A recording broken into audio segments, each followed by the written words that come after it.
Boom, got the energy, fucking feeling good. Time is money, money is time. Ah, nah, nah, nah, nah, nah, nah. All right, there you go. Let me see how that. Let's look at what happened recently in the UFC world, in the UFC MMA shit. We have the sudden fight change for Justin Gaethje. We're looking at Rafael Fiziev. His last fight with Justin Gaethje was extremely close. It was a nail like this close, honestly. And Fiziev, honestly, Fiziev really did seem to me at times to have actually pulled away with a victory. If you just, I don't know, if you look at a fight in a certain way, in a certain light, you can be convinced that a guy won the fight. And that's how judges have that fucking accident. And Sal D'Amato is one of those guys who fucking do that all the time. There are times and ways you can look at what Fiziev done and make an argument that he won that fight over Justin Gaethje. I do think Justin Gaethje like definitely pulled away in the third round for sure. And I think that's why I'm still excited for this fight. I'm still excited because this is not going to be an easy fight for Gaethje. And if Fiziev has been healed, if he's been training, if he's been in the workout rooms, and he has confidence that he can actually pull this off, it could be a very big upset. Or I don't even know if it's an upset because I don't know what the betting odds right now. I'm going to talk about that fight later when I actually do predictions for that entire card. But I'm pretty happy. I think it's going to be a competitive fight. I don't think it's an upgrade from Dan Hooker at all. I think it's a rematch that automatically, to me, downgrade. I like seeing new exciting challenges and new exciting fights. So this overall is kind of sad to me. I'm not going to be one to bitch and complain that Justin Gaethje's fighting. Justin Gaethje's fighting.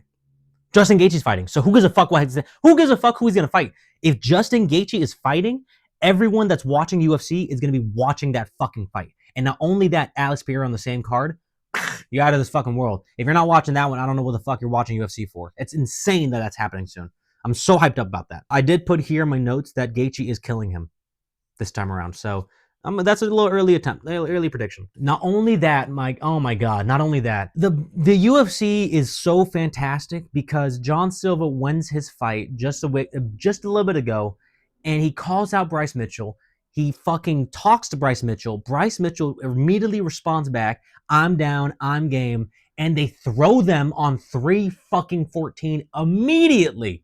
Immediately. Bro, that's amazing. That's perfect. That's exactly what I want to see. That is exactly how I want everything to operate in the UFC. A guy wins his fights. He fucking calls out the guy above him. The guy above him responds with a yes or no. This time, yes. And the fight is booked immediately. They don't fucking waste time. There is no need to waste time.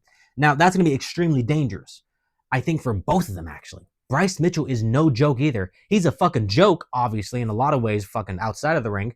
But inside of that ring, bro, Farm Jitsu is no fucking joke. It's dangerous. He fucking beat the shit out of Kron Gracie. He had a good fight with Topuria. He got knocked out by Dr. So, fuck, it might happen again, honestly. But, I mean, if he really relies on his grappling and really plans out a game plan specifically for John Silva, I think we could be looking at a pretty interesting fight. Now, that being said, there ain't no way I'm doubting John Silva because that guy puts fear in my heart. And I think if Bryce Mitchell's going to stand against him, the same shit's going to happen. He's going to lock up and John Silva's going to do some weird emotion, even like emoting shit. Or honestly, he might just hate him enough to fucking just beat his ass right away. We might not even look at a fucking 1 minute of this fight because John Silva's going to be on his ass. God, I hope that fight doesn't fall through due to injury or some stupid shit. Fuck, I hope that fight happens. Now, anything else, honestly? I mean, I'm going to talk about the UFC 314 when it comes up. I'm not going to talk about it now, but fuck, I'm really excited for that card. And this just brings it from a 10 to 11. If anything else gets added to that fucking card, I don't know how I'm not going to fucking blow my own brains out with excitement over this. This is fucking good. It's so great. Sorry, my cat, as soon as I said that weird shit, my cat looked up to me like, bitch, I'm going to be hungry. You can't die. Oh, not only that. Oh, I just looked at my notes and I just saw the two names. I saw these two names. I see these two names and I see that they're fighting. And I think it's perfect. I think it's so perfect. We have a fight night with the main card of Khalil Roundtree Jr. versus Jamal Hill. Oh, do I got to say anything else? Do I got to say anything else at all? Does anyone got to say anything else at all about that? Because, fuck, man. You look at both of their last performances, fucking studs. Like, honestly, like, I'm saying like so fucking often. And I hate using certain verbiage because I feel ridiculous just calling people studs and dogs. But Bro, Jamal Hill's a dog for this. Jamal Hill to be stepping back into the ring after a loss, brutal by fucking Jiri Prohaska, and he's immediately turning around and being like, you know what? Give me Khalil Roundtree now. And for Khalil to step in and be like, all right, let's do it. Fuck, man, that's so fucking good.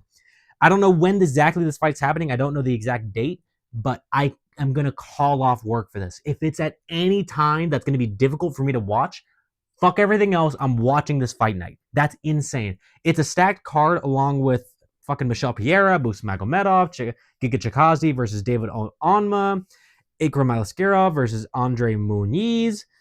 Anthony Smith is going to be dying that night. That's going to be depressing. It's a pretty good card filled with a bunch of names that I recognize. I've seen their fights before. And then it's topping it all off with a brutal war that's going to happen between Jamal Hill and fucking Khalil Roundtree. I know that Jamal Hill has been shit on so often and so fucking frequently because of the whole Alex Pereira shit. But my God, you cannot deny his skill. If Yuri didn't evolve because of his last loss to Pereira, Jamal Hill would have taken that fight, but Yuri just evolved so suddenly and so quickly that it was hard for Jamal Hill to catch up with that. That's insane. But or do we expect that to happen with Khalil Roundtree Jr. and Jamal Hill? Khalil Roundtree Jr. had a fantastic fight against Alex Pereira, and if you look at if you compare Jamal Hill's performance against Alex Pereira versus Khalil Roundtree's performance of Alex Pereira, you can really easily say Khalil Roundtree takes the fight. But we saw what Jamal Hill was able to do in his last fight. How game he was. How fucking ready to go to war he was. And how he went to war. How he took hits, gave him out, and never stopped fighting back.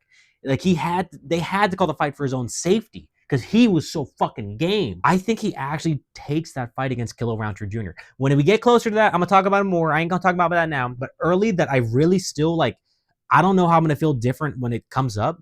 But I fucking fully believe Jamal Hill's taking that fight. That's all I'm going to say about that. I'm going to just move on from that. Honestly, that was it. Looking forward to more fights from the UFC. Fuck, man. What about I do better do? That's right, guys. Hope you're doing well. Hope everyone lives well. Spread love. Forgive.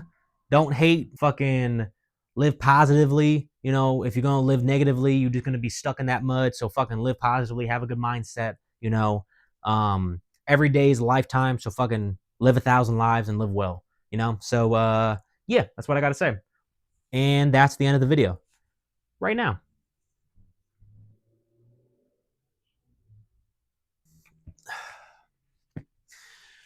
Yeah.